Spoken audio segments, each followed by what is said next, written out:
இந்த கொக்கைனாக இருக்கட்டும், மெத்து அல்லது இந்த ரெவென்யூ ஸ்டாம்பில் வாயில் வச்சா நாலில் ஒரு ஸ்டாம்பை 4ஆக கட் பண்ணி ஒரு தடவை வச்சா 3 நாளைக்கு கிக் இருக்குமா. அது 7500 ஒரு ரெவென்யூ ஸ்டாம்ப் சைஸு போதை விற்கிற 25,000 ரூபா அப்படிங்க. இதை இவ்வளவு தூரம் யாரால் வாங்க முடியும்? நம்ம முதல்வர் குடும்பத்துடைய அண்ணன் திரு அழகிரியுடைய மகன் ஏதோ ஒரு மாடியிலிருந்து கீழே விழுந்து அடிபட்டு 8 மாதம் அப்போலோ ஹாஸ்பிட்டலில் இருந்தார். அதன் பிறகாக சிஎம்சியில் ஒரு 5 மாதம் வேலூரில் இருந்துட்டு இப்போ ஓய்வில் இருக்கார்.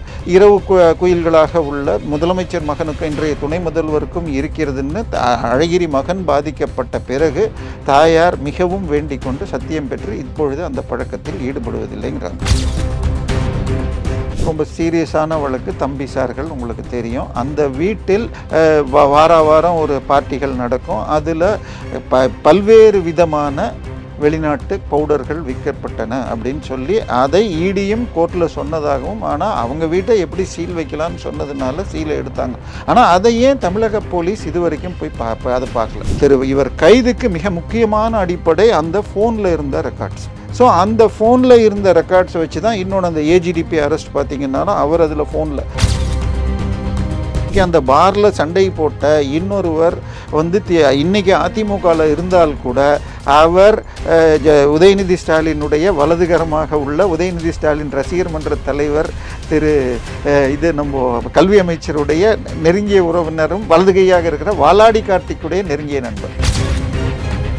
முதல்வர் குடும்பத்தை விட வாரம் அங்கே பார்ட்டி நடக்கும். அந்த தம்பிகள் சினிமா ஏன்னா அவங்க பிளாக்கை ஒயிட் ஆக்கிறதுக்காக சினிமா எடுக்கிறாங்க. 5 படம் எடுக்கிறாங்க. இதில் நயனதாராவுடைய கணவர் மற்றும் இசையமைப்பாளர் ஒருவர் இவங்க எல்லாம் சேர்ந்துக்கிட்டு அப்பப்போ பார்ட்டி வச்சு அடுத்த படம் என்ன எடுக்கிறது, அதுக்கு யாரை போடுறதுங்கிறதுக்காக வாரம் பார்ட்டி.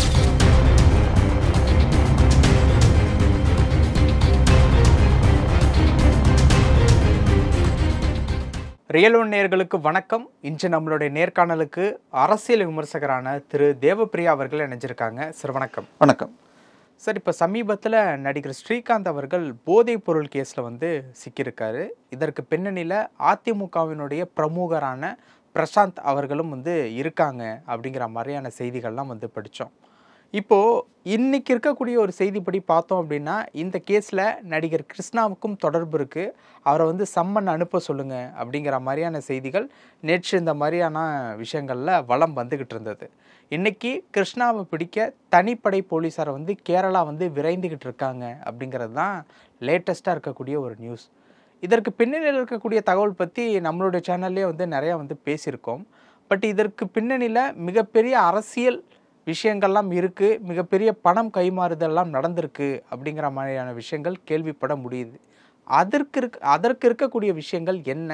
இல்லை, அடிப்படையில் இன்றைக்கி நீங்கள் சொன்னதை தாண்டி 2 நடிகைகள் இதில் கைதாவாங்கன்னு சொல்லி இன்னொன்று ஓடிக்கிட்டு இருக்கு. இதை தாண்டி என்னன்னா அடிப்படையில் ஒரு பாருக்குள்ளே சண்டை போட்டவரை கைது பண்ணி அவருடைய ஃபோனை எடுத்தப்போ தான், அந்த பிரசாத் என்பவருடைய ஃபோனை எடுத்தப்போ தான் இதை பிடிச்சிருக்காங்க. அவர் டிலீட் பண்ண கைதையும் கூட எடுத்து ரெக்கவர் பண்ணதில் இவரை ஸ்ரீகாந்தை பிடிச்சிருக்காங்க. அவர் ஒரு பணம் எடுத்துகிட்டு இருக்கார், அதில் இவருக்கு பணம் கொடுக்கறதுக்கு பதில் இதை கொடுத்துருக்கார் அப்படின்னு வருது. இவர் வாக்குமூலமே கொடுத்துட்டாருன்னு வருது. இப்போ பிரச்சனை என்னன்னா கொக்கைன்கிறது சிந்தட்டிக் ட்ரக்கில் தான் வருது. கொஞ்ச நாள் முன்னாடி நமக்கு தெரியும், ஒரு பெரிய திமுகவின் அயலக பிரிவை சேர்ந்தவர் 2000 கோடிக்கு எக்ஸ்போர்ட் பண்ணார் அப்படின்னு சொல்லிட்டு அவர் இது பண்ணார். இதை தாண்டி ஒரு இதில் ரெஸ்டோ பார்கள், அதுக்கப்புறமா இது கேஃபேஸ் அப்படி ஹையண்ட் கேஃபேஸ்னு திறக்கிறாங்க. இதில் இந்த கொக்கைனாக இருக்கட்டும், மெத்து அல்லது இந்த ரெவென்யூ ஸ்டாம்பில் வாயில் வச்சா நாலில் ஒரு ஸ்டாம்பை 4ஆக கட் பண்ணி ஒரு தடவை வச்சா 3 நாளைக்கு கிக் இருக்குமா. அது 7500 ஒரு ரெவென்யூ ஸ்டாம்ப் சைஸு போதை விற்கிற 25,000 ரூபா அப்படிங்க. இதை இவ்வளவு தூரம் யாரால் வாங்க முடியும்? ஒன்று, நிறைய மாதத்துக்கு பல லட்சம் சம்பளம் இருக்கணும், இல்லாட்டி சினிமா இண்டஸ்ட்ரி போல் இருக்கணும். ஸோ இதில் பழக்குவதற்காகவே சினிமா எடுக்கிறாங்களா, இல்லை அதில் சம்பாதிக்கிறத இதில் இன்வெஸ்ட் பண்ணி ஒயிட் ஆக்குறாங்களா? இந்த 2 வேலையும் அன்றைக்கி ஜாஃபர் சாதிக் செஞ்சார்னு இருக்கலாம். ஜாஃபர் சாதிக் அமீரை வச்சு இறைவன் மிகப்பெரியவன், மங்கை, இன்னொரு சில படங்களை எடுத்தார்னு வந்துச்சு. இப்போ இதை தாண்டி இந்த போதை மருந்தில் மாட்டிக்கிட்டால் என்ன ஆகும்?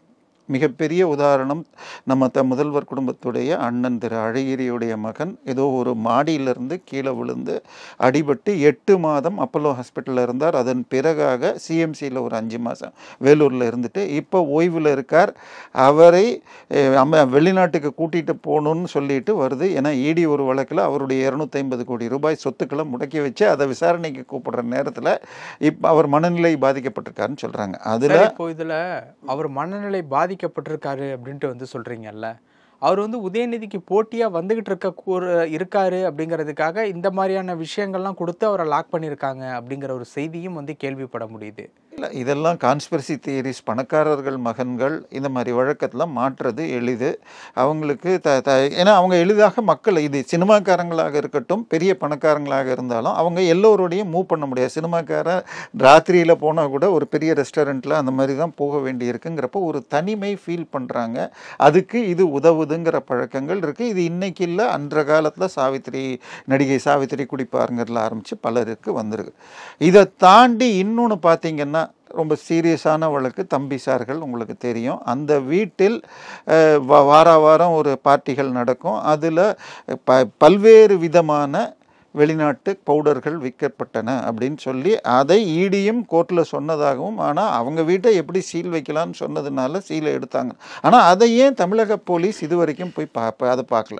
ஏன்னா தமிழகத்தில் போதை தடுப்பு இருக்குது. இதில் இன்னொன்று பார்த்தீங்கன்னு சொன்னால், சார் கூகுளில் போய் தேடுங்க சார், வேறு ஒன்றும் வேணாம், ஸ்லோ பர்னிங் பேப்பர் கோனுன்னு போடுங்க.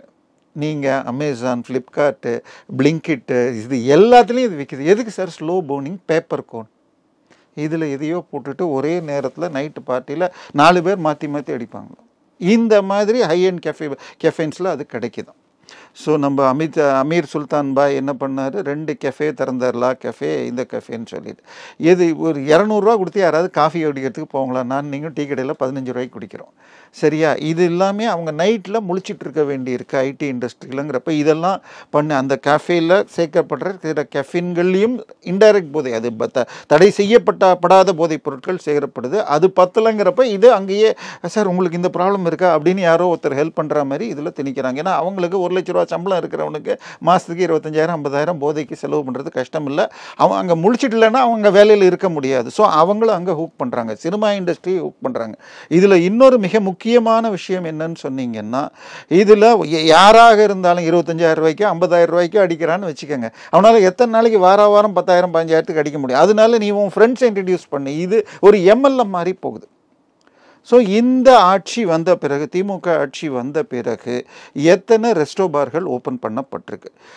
எனக்கு நினைவு சரின்னா நுங்கம்பாக்கத்தில் ஒரு ரெஸ்டோ பாரில் கேகே நகரில் இருந்த எஸ்ஆர்எம் பல்கலைக்கழக மாணவன், ஒரு 23 வயது மாணவன் தன் பெண் தோழிகளோடு போய் அங்கே டான்ஸ் ஆடுறப்ப அப்படியே விழுந்து செத்து போயிடும். ஸோ இந்த பழக்கம் அடுத்த தலைமுறை இளைஞர்களை பாதிக்குது. இது முதல் குடும்பம் வரைக்கும் பாதிச்சதுன்னு பார்த்தோம்.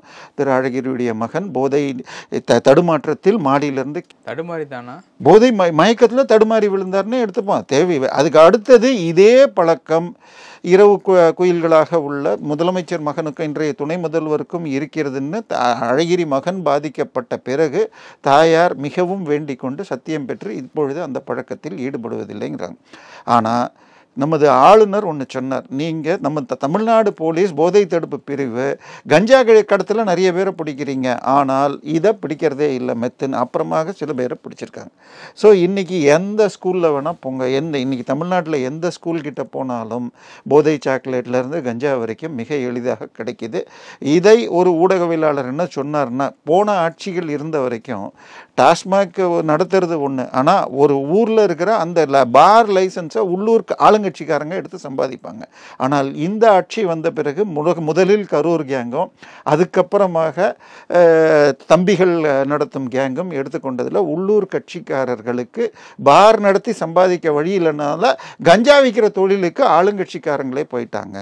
ஸோ இப்போ அதனால் போலீஸால் அவங்கள பிடிக்க முடியலன்றாங்க. ஸோ போதை மருந்து போதை கிக்கில் எவனோ 80 வயசு கிளவியை இழுத்து பாலியல் வன்கொடுமை செஞ்சதுன்னா இதுக்கெல்லாம் காரணம் போதை. ஸோ இதை தடுக்கிறதுக்கு என்ன பண்ணிட்டாங்க? அடுத்த விஷயம் நீங்கள் இதில் இன்னொன்று பார்த்தீங்கன்னா, இவர் கைதுக்கு மிக முக்கியமான அடிப்படை அந்த ஃபோனில் இருந்த ரெக்கார்ட்ஸ்.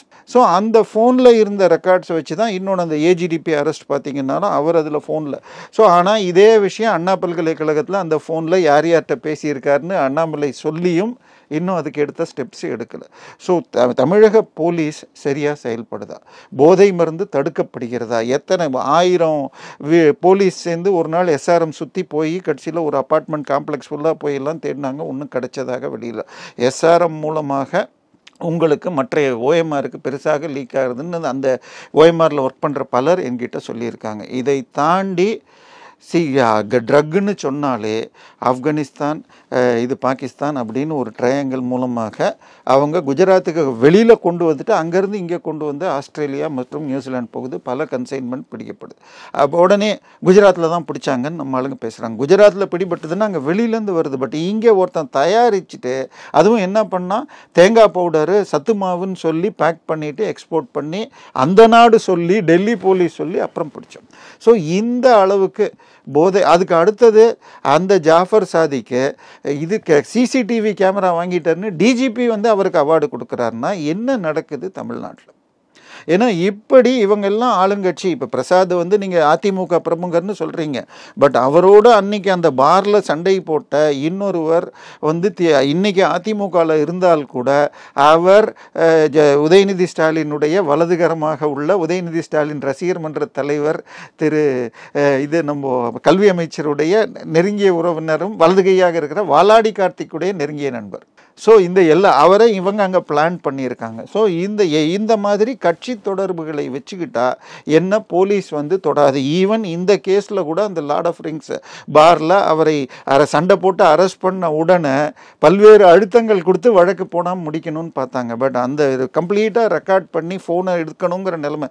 ஏன்னா இப்போ சிடிஆரை இவங்க எடுக்கலைன்னா அண்ணாமலையோ யாரோ வெளியில் இட்டாங்கன்னா வம்பு இருக்குன்னு ஒன்று இந்த கேஸ் இப்போ இதுவரை ஒழுங்காக போயிட்டுருக்கு. ஆனால் இது தொடருமா? முக்கியமான பிரச்சனை தமிழ் இளைஞர்களுடைய எதிர்காலம். எனவே இது வந்து ஒரு ஆக்டர் ஸ்ரீகாந்தோ அல்லது யாரோ ஒரு முதலமைச்சர் வீட்டு பெரிய ஆள் மாத்திரம் இல்லை, ரோட்டில் போகிற ஒவ்வொரு குடிமகன்களும் 2 தலைமுறை குடிச்சிட்டு ரோட்டில் கிடக்குதுங்கிறது தாண்டி அதிலிருந்து கூட வெளிவர்றது எளிது. ஆனால் ட்ரக்குக்குள்ளே போயிட்டீங்க, அதுவும் சிந்தட்டிக் ட்ரக்லலாம் போயிட்டா. இதை தாண்டி இன்னொன்று சொல்கிறேன் சார். இப்போ சினிமா இண்டஸ்ட்ரியில் ட்ரக் இருக்குங்கிறது இன்றைக்கி புதுசாக வரல. சில மாதங்கள் முன்பாக ஒரு நடிகை அல்லது அவங்க பாடகி அவங்க வந்து ஒரு நடிகரையும் திருமணம் செய்து கொண்டு பல்வேறு பார்ட்டிகளில் நான் கலந்துக்கிட்டால் விஜய் வீடுகளில் கொக்கைன் கொடுக்கப்படுகிறது, கமலஹாசன் வீட்டில் வெள்ளி தட்டில் வைத்து கொக்கைன் தரும்னு சொன்ன இது இன்றைக்கும் அந்த வீடியோ இருக்குது. இது வரைக்கும் ஏங்க அவங்கள விசாரிக்கல?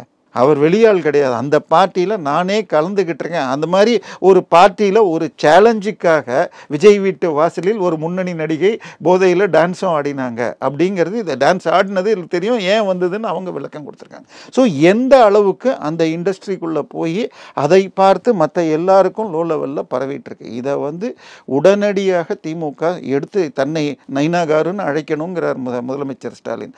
ஆனால் அடுத்த சார் அவருடைய தாய்மொழியில் நான் சொல்கிறேன், சரியா? அதனால அப்படி எதிர்பார்ப்பவர் அடுத்த தலைமுறை குழந்தைகளை பாதுகாக்கணும். எனவே இதுவரைக்கும் இந்த ஸ்ரீகாந்தனுடைய போதைப் பொருள் கேஸில் எப்படி ஒரு விஷயம் பூதாகரமாக வெடிச்சிருக்கோ அதே மாதிரியான ஒரு விஷயம் தான் முதல்வர் குடும்பத்திலையும் ஓடிட்டு இருக்குங்கிறத சொல்ல வர்றீங்க. முதல்வர் குடும்பத்தை விட வாரம் அங்கே பார்ட்டி நடக்கும். அந்த தம்பிகள் சினிமா ஏன்னா அவங்க பிளாக்கை ஒயிட் ஆக்கிறதுக்காக சினிமா எடுக்கிறாங்க, 5 படம் எடுக்கிறாங்கன்னால் இதில் நயனதாராவுடைய கணவர் மற்றும் இசையமைப்பாளர் ஒருவர் இவங்க எல்லாம் சேர்ந்துக்கிட்டு அப்பப்போ பார்ட்டி வச்சு அடுத்த படம் என்ன எடுக்கிறது, அதுக்கு யாரை போடுறதுங்கிறதுக்காக வாரம் பார்ட்டி போட்டு இந்த ஹீரோயினை போடலாம் அப்படிங்கிறதுக்கு பார்ட்டி போடுவதற்கு அந்த பார்ட்டிகளில் மிகப்பெரிய அளவில் சிந்தட்டிக் ட்ரக்குகள், இது நமக்கு தெரியாத பேர்லாம் வரும். ஒரு 2 வருஷத்துக்கு முன்னாடி யாருக்கும் நமக்கு மெத்தினா என்னன்னு தெரியாது, சூடோஃபெட்ரிங்கிற பேர்லாம் தெரியாது. இப்போ தான் இது சர்வசாதாரணமாக இல்லை. ஸோ அதை விடவும் கேள்விப்படாத ட்ரக்குகள் யூஸ் பண்ணப்பட்டிருக்கு. அது சீல் வச்ச பில்டிங்கில் ஏன் தமிழக போலீஸ் போதை தடுப்பு ஒரு சின்ன ஒரு இது கூட பண்ணல? சரி, நான் சொல்கிறது தடுக்கணும். அதே மாதிரி தமிழ் சினிமா இண்டஸ்ட்ரியில் உங்களுக்கு இப்போ பாலியல் வன்கொடுமைகள் பெண்கள் மீது நடக்குதுங்கிறது இருக்குது. கேரளாவில் ஒரு ஹேமா கமிட்டின்னு போட்டு ஓரளவுக்கு கிருஷ்ணாவை பிடிக்கிறதுக்கு கேரளா தான் தனிப்படை போயிருக்கு. இல்லை, நான் சொல்கிறது அது அவர் எங்கே இருக்காருன்னு தேடி போகிறாங்க. பட் அங்கே பெண்களுக்கு பாலியல் தொல்லை வந்தப்போ ஒரு முன்னாள் நீதிபதியை வச்சு ஹேமா கமிட்டின்னு போட்டு அதை 5 வருஷம் கம்யூனிஸ்ட் ஆட்சி மறைச்சாலும் இப்போ வந்து ஏதோ ஆக்ஷன் எடுக்க. இது வரைக்கும் தமிழ் இண்டஸ்ட்ரியில் என்ன பண்ணியிருக்கு? திரு பாரதி ராஜாவுடைய படத்தில் நடித்த ஒரு நடிகை என்னை அவர் சீரழித்தார் அப்படின்னு இங்கே ஒரு யூடியூப்பில் சொன்ன பேட்டி இன்றைக்கும் ஆன்லைனில் இருக்குது. ஸோ இந்த இண்டஸ்ட்ரியில் என்ன நடக்குது இதை பற்றி பல பேர், அதே நாம் சொன்ன முன்னாள் நடிகையுமே சொல்லியிருக்காங்க. பல நடிகைகள் இதில் இப்போ இன்றைக்கி யூடியூப் இருக்கிறதுனால பல விஷயங்கள் வந்திருக்கு. இதை தடுக்கிறதுக்கு என்ன பண்ணுது? ஏன்னா சினிமா இண்டஸ்ட்ரிங்கிறது இன்றைக்கி தியேட்டரில் படம் ரிலீஸ் ஆகணும்னா 75% தமிழக தியேட்டர்கள் ஒரே ஒரு நிறுவனத்தின் கீழ், சிவப்பு அரக்கன் என்ற நிறுவனத்தின் கீழே இருக்குது. ஸோ இந்த இண்டஸ்ட்ரியை காப்பாற்றணுங்கிறதுக்கு செய்கிறாங்களா? அதனால் போதை என்பது அந்த இண்டஸ்ட்ரி, ஸ்ரீகாந்த் மாட்டியிருந்தால் அவரை வெளியில் கொண்டு வந்துடலாம், ட்ரைனிங் கொடுத்தா. ஆனால் அவருக்கு செய்யறதுக்கு வசதி இருக்குது, ஆட்கள் இருக்கும். ஆனால் ஒரு குடிமகனும் இன்றைக்கி தமிழகத்தில், இந்தியாவில் சராசரியாக இளம் விதவைகள் பர்சன்டேஜ் 4.5%, தமிழகத்தில் 11%. ஏற்கனவே டாஸ்மாகால இப்போ இதனால இன்னும் வந்ததுன்னா எங்கே போய் நிற்கும்? முதல்வர் அவர்கள் உடனடியாக எல்லா விஷயத்துலையும் இந்த ஒரு கேஸ் இல்லாமல் இந்த இண்டஸ்ட்ரி ஃபுல்லாக, அது ஆகாஷ் பாஸ்கரன் வீட்டா, ரதீஷ் வீடுங்கிறத நம்ம பார்க்க வேண்டியதில்லை. இந்த கட்சி அந்த கட்சி இல்லை, போதை மருந்தை முழுமையாக தடை செய்யணும். நன்றி.